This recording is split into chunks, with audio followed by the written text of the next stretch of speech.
Nous fêtons Elisabeth. Excellent après-midi à tous.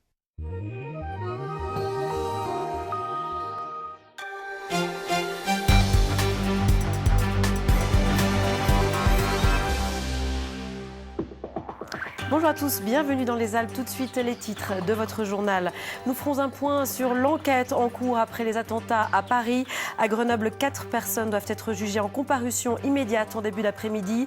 Ces individus sont susceptibles d'apporter un soutien logistique ou financier à des activités terroristes. Nous verrons aussi que les mesures de sécurité vont être renforcées près des lieux sensibles et notamment aux abords des grands centres commerciaux ou des gares. Près de 9000 personnes ont donné leur sang ce week-end après les attentats. Plus de 600 sur la région Rhône-Alpes, des chiffres encourageants pour faire face à l'urgence. Mais l'établissement français du sang attend vos dons pour répondre aux besoins à venir. Enfin, un mot de votre météo avec du soleil et quelques nuages attendus dans l'après-midi, notamment dans le nord des Alpes, maximale jusqu'à 17 degrés.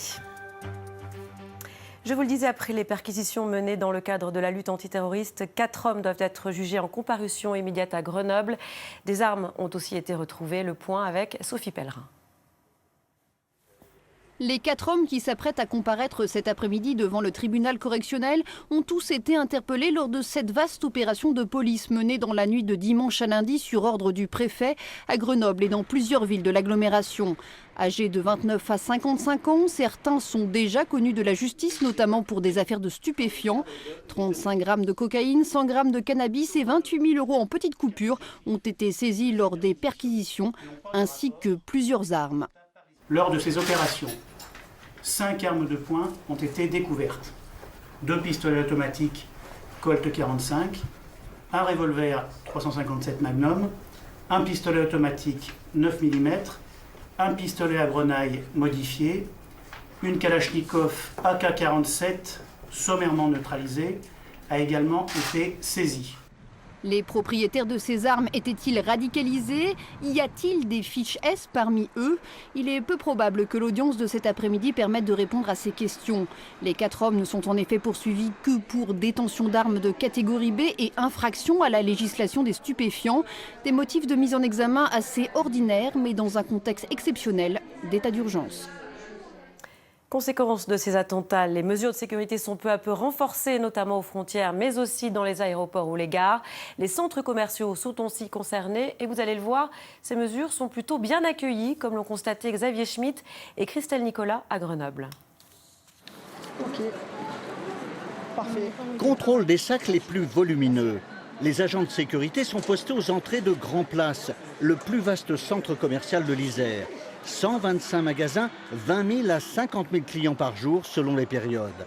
Les patrouilles de police ont été également étoffées dans le cadre du plan Vigipirate. On a renforcé davantage et surtout nous avons restreint certains accès qui faisaient peut-être défaut en surveillance. Donc nous avons rendu le centre le plus hermétique possible, notamment au flux de marchandises, tout en laissant un confort d'accueil pour nos clients et qu'ils soient également rassurés. Voilà, ça rassure certaines personnes, mais après il ne faut pas se dire que voilà, on est plus ou moins en sécurité. Dans le centre-ville de Grenoble, la journée semble presque ordinaire avec les préparatifs du marché de Noël. Mais là aussi, les grandes enseignes commerciales ont instauré un contrôle à l'entrée. Madame, à l'entrée de ce magasin, votre sac va être fouillé. Alors qu'est-ce que vous pensez de cette mesure? C'est très bien. Ça ne me dérange pas du tout. Bien au contraire, ça rassure. Devant la gare, comme dans les rues, aucune présence visible de policiers ou de militaires. Mais l'annonce des mesures de sécurité est bien accueillie par les personnes interrogées. Je trouve que c'est une bonne chose en fait, puisque ça va permettre en fait un peu plus de sécurité pour les personnes usagées. Vous avez vu des militaires ou des policiers patrouiller aux abords de la gare? Non, pas encore, mais je sais qu'il y a des amis qui étaient à Vars, militaires, qui ont dû partir dans la nuit de l'attentat et qui sont sur les lieux actuellement pendant 3 semaines. Avec l'instauration de l'état d'urgence, le préfet peut durcir les mesures de sécurité en fonction des circonstances et de l'évolution de la menace. Et hier, François Hollande a annoncé la création de 8500 nouveaux postes dans la sécurité et la justice, dont 5000 policiers et gendarmes, 2500 dans la justice. 1000 agents seront affectés aux douanes. Des chiffres dont on va parler avec mon invité Yannick Biancheri. Bonjour. Bonjour. Vous êtes le représentant départemental pour l'Isère de l'unité SGP Police Force Ouvrière. 5000 policiers et gendarmes en plus, c'est une bonne nouvelle pour vous? Oui, c'est une bonne nouvelle, bien sûr. Quand on parle d'augmentation d'effectifs, c'est toujours une bonne nouvelle. Après, je mets un petit bémol sur l'annonce et le fait concret sur le terrain. Parce que pour recruter 5000 policiers et gendarmes, il y a quand même une formation, il y a une campagne de recrutement qui doit être faite, la formation d'1 an, le budget doit être voté. Voilà, ça met un certain laps de temps. Il faut compter entre 18 mois et 2 ans avant qu'on trouve des effets concrets sur la voie publique. Vous avez des solutions d'ailleurs. Vous disiez pourquoi pas prendre... le ministre de l'Intérieur a annoncé il y a quelques mois en arrière une 3e voie d'accès pour nos adjoints de sécurité. Vous savez, contre les emplois jeunes de la police nationale, qui, au bout d'un certain temps dans la police nationale, 3 ans, pourraient rentrer en formation en tant que gardien de la paix. Et cette formation pourrait être raccourcie à 6 mois ou 8 mois et les avoir plus rapidement sur la voie publique. À Grenoble, par exemple, il y aurait besoin de combien de postes en plus? Vous savez, combien d'agents en plus? Grenoble, on fonctionne sur l'EDFA, l'effectif départemental de fonctionnement annuel. Cet effectif est, pour faire court, un ratio entre police-population. Il est déjà très bas. Et malgré ce nombre qui est bas, qui est de 447 à peu près, on est déjà en dessous. C'est-à-dire qu'on a un nombre qui est donné par l'administration, et l'administration ne tient pas ses engagements, et on est déjà à moins 13 effectifs sur Grenoble. Donc, et si on parle des effectifs perdus depuis des dizaines d'années, ça fait déjà une 60aine de postes déjà en 10 ans. Alors plusieurs mesures ont été prises avec l'état d'urgence, notamment la mise en œuvre de perquisitions portant sur des dossiers pas encore judiciarisés ou d'autres mesures. Qu'est-ce que vous pensez de ces mesures prises? Est-ce que ce sont des bonnes mesures? Oui, ce sont des bonnes mesures, notamment ce que le président a annoncé concernant la légitime défense. Bien sûr que nous, on est favorable. Ça fait plusieurs temps qu'on leur demande que ce texte de la légitime défense soit élargi pour les forces de police. Donnez-nous un exemple. Un exemple. Un policier qui voit un sniper sur un toit en train de viser des gens, à l'instant T, à l'heure actuelle, il ne peut pas tirer. Il faut attendre que lui tire pour tirer. Donc, que cet individu blesse ou tue une personne. Donc, voilà un exemple concret. Un autre exemple qui est d'actualité, malheureusement, on voit un individu porteur d'une ceinture d'explosifs. À notre vue, il part, il se retrouve de dos. À l'instant T, on ne peut toujours pas tirer. Donc, si on pouvait tirer pour l'arrêter, pour éviter qu'il aille se faire exploser avec de la population. Merci en tout cas, merci beaucoup Yannick Biancheri d'être venu sur notre plateau, donner votre point de vue, merci infiniment. Et puis à noter que toujours en lien avec les attentats de Paris, un rassemblement a eu lieu hier soir devant l'hôtel de ville d'Annecy. Plusieurs centaines de personnes se sont réunies dans le calme et le recueillement à la mémoire des victimes des attaques terroristes, apportant notamment plusieurs bougies et des messages pour exprimer leur solidarité. Les rassemblements sont pourtant déconseillés par les préfets en raison de l'état d'urgence. Je vous propose d'écouter les interviews recueillies par Marion Feutry et Maxime Kemener.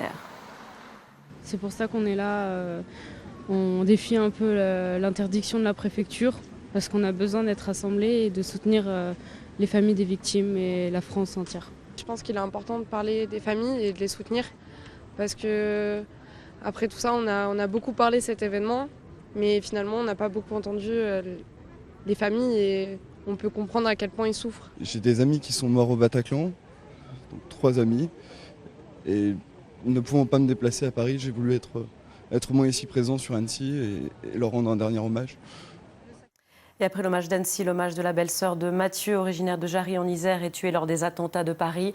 Elle s'est exprimée sur Facebook, des mots touchants relayés par notre site internet France 3 Alpes qui consacre un article à cet hommage.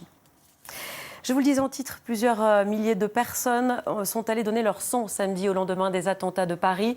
Cela a beaucoup aidé évidemment les hôpitaux, mais aujourd'hui l'établissement français du sang lance un nouvel appel pour répondre aux besoins à venir.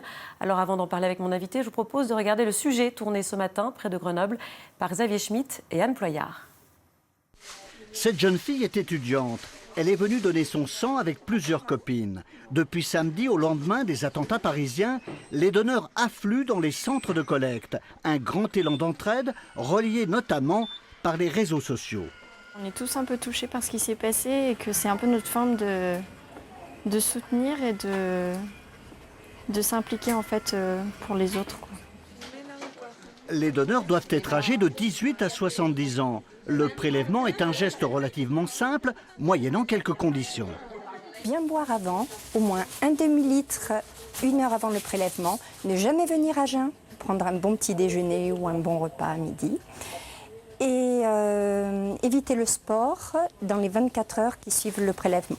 Depuis 3 jours, le nombre de dons quotidiens a presque doublé par rapport à la collecte habituelle. Mais au-delà des besoins d'urgence, l'établissement français du sang doit anticiper. La période hivernale est toujours une période traditionnellement difficile parce qu'on a une baisse de la fréquentation de nos collectes de par des personnes qui vont être en vacances, donc une absence de donneurs, mais également des épidémies de grippe, de gastro, des personnes qui vont être malades et donc des donneurs qui vont être contre-indiqués pour le don. En temps normal, 10 000 dons sont nécessaires chaque jour en France, parmi lesquels 1 millier en Rhône-Alpes. Tous les groupes sanguins sont recherchés pour sauver des vies. Christelle Morand, bonjour. Vous êtes responsable du site de l'établissement français du sang à Grenoble. Alors, les gens ont répondu à l'appel, visiblement, on l'a vu dans ce reportage, et notamment des jeunes. C'est un public différent que vous avez accueilli, que vous accueillez là en ce moment? Nous avons accueilli effectivement de très nombreux jeunes et certaines personnes aussi qui pensaient aux dons et qui étaient même culpabilisées d'avoir attendu ce drame pour faire le premier pas. On l'a vu aussi, une certaine nouveauté, que cet appel aux dons a été relayé par les réseaux sociaux. Ça, vous l'avez constaté aussi? Les gens sont... Tout à fait. Les gens sont venus grâce à tout ce réseau, tout ce qu'ils ont trouvé sur le net. Et puis spontanément, quand il se passe ce genre de catastrophe, on voit arriver sur les établissements de transfusion sanguine une mobilisation phénoménale. Alors, 9000 personnes, justement, ont donné leur sang samedi, je crois, dans toute la France, 600 en Rhône-Alpes. On se dit, c'est suffisant. Ce sont des chiffres déjà énormes. Ça paraît énorme, mais quand on le compare aux 1000 dons quotidiens en Rhône-Alpes, aux 10 000 dons quotidiens nécessaires au niveau de la France pour assurer eh bien justement la routine, les besoins quotidiens, là, ce drame a... quand même pioché dans nos réserves. Les réserves étaient suffisantes pour pouvoir répondre. Mais maintenant, il faut reconstituer les réserves, tout en ne mettant pas en péril non plus les besoins pendant les vacances, où, comme le disait notre responsable de communication, nous avons moins de dons. Ces réserves servent à quoi, en fait? Servent à parer quel type de problème? Alors, contrairement aux idées reçues, ce ne sont pas les accidents qui consomment le plus de produits sanguins. C'est majoritairement pour des raisons médicales. Soit on ne fabrique pas assez de globules rouges, il y a des maladies où les patients sont transfusés toutes les semaines et même plusieurs fois par semaine. Vous avez également l'âge qui fait qu'on fabrique moins de globules rouges et si on ne transfuse pas, on fait des tas de complications et on a une fin de vie difficile.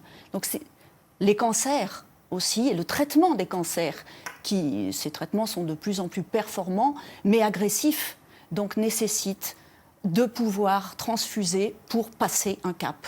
D'où l'importance de cet appel. Merci beaucoup Christelle Morand d'avoir répondu à nos questions. Merci. Merci.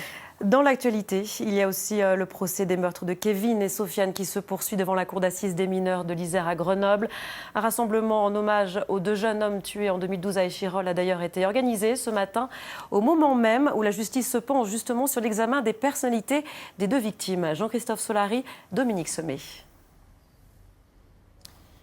Effectivement, Pauline, aucun cri, aucune clameur ce matin dans la salle des pas perdus du palais de justice de Grenoble, mais une profonde émotion, une grande dignité de la part de ces 50 personnes venues soutenir les familles, des familles très touchées alors que les enquêteurs de personnalité parlaient de Kevin et Sofiane, deux jeunes fauchés par cette violence meurtrière à l'âge de 20 ans. Je vous propose d'évoquer avec Clément, un ami de Kevin, la personnalité de Kevin. Il était un ami de Kevin alors qu'ils étaient ensemble à l'université d'Aix-en-Provence. Et puis ensuite, on parlera de Sofiane avec Maître Manivong des parties civiles. Kevin était très ouvert, très tolérant. C'était quelqu'un de très calme, en fait. Dès qu'on avait besoin d'un conseil, on pouvait aller le voir, en fait. C'était quelqu'un de très posé et de très réfléchi, quoi. Genre, il avait toujours un avis objectif et posé. Et c'est pour ça que c'était un peu notre grand frère à tous, quoi. Même si on l'a connu qu'un an, on avait le même âge, mais c'était un peu notre grand frère à tous, quoi. Dégagé, on aura une maturité vraiment impressionnante pour son âge, quoi. Nous, on avait le même âge, mais il était vraiment plus mature que tout le monde. Tellement il avait des projets, il se projetait vers l'avenir. C'est vrai que nous, on était impressionnés, quoi, par ses qualités. C'est un jeune homme qui était, de par sa famille, très intéressé par le côté socio-médical. C'est-à-dire qu'il envisageait de passer le concours d'infirmier. Donc il se renseignait, il a commencé à s'investir en tant qu'auxiliaire de vie. Et c'est quelqu'un qui a été interrompu dans sa progression et qui manque clairement à la famille. Alors le procès continue, Jean-Christophe. Quelle est la suite du programme ? Eh bien, Pauline, durant toute la semaine, les experts judiciaires, les enquêteurs vont revenir sur le déroulement précis des faits de ces 3 rixes qui ont émaillé la soirée avec le détail des lieux, les horaires, les itinéraires de chacun des 12 accusés. C'est déterminant pour savoir effectivement qui a fait quoi. Merci beaucoup Jean-Christophe. Et justice, toujours la station de Châtel a finalement été relaxée par le tribunal correctionnel de Thonon-les-Bains concernant la mort d'un jeune Anglais sur un télésiège. C'était en février 2011. Le conducteur du télésiège a lui été condamné à 6 mois de prison avec sursis. Tous deux étaient poursuivis pour homicide involontaire, un délibéré plus clément que les réquisitions. L'incendie qui sévit depuis samedi entre Marlins et Ugine se poursuit. 2 Canadair sont arrivés ce matin depuis le sud de la France. L'incendie, très rare à cette période, se situe à plus de 800 mètres d'altitude.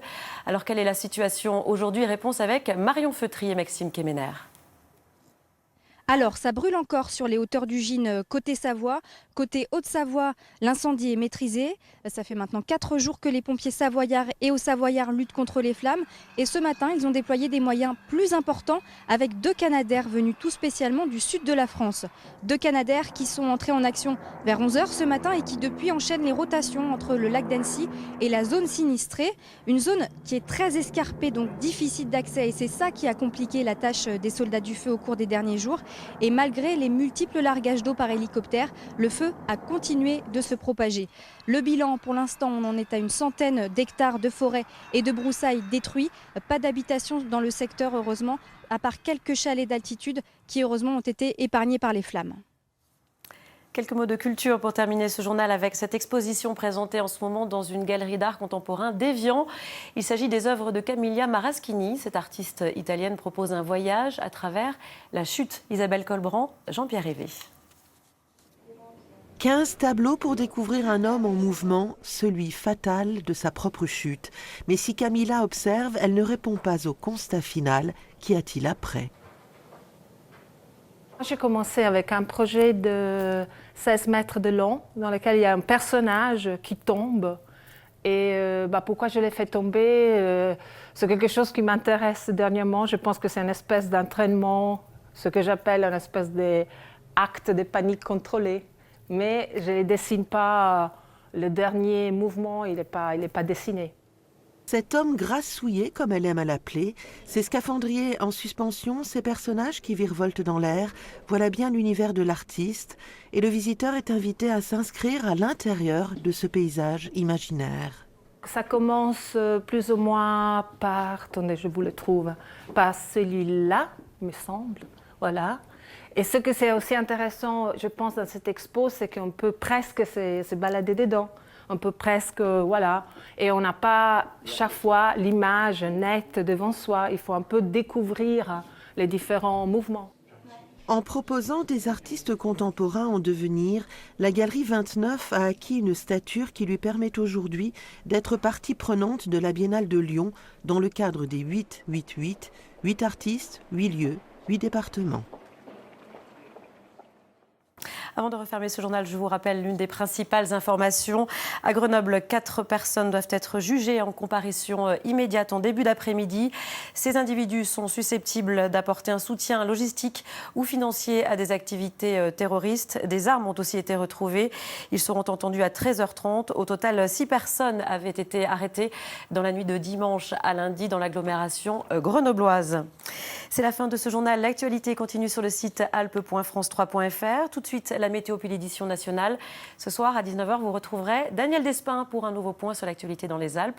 Je serai là demain à midi. Passez une très belle après-midi et bon appétit.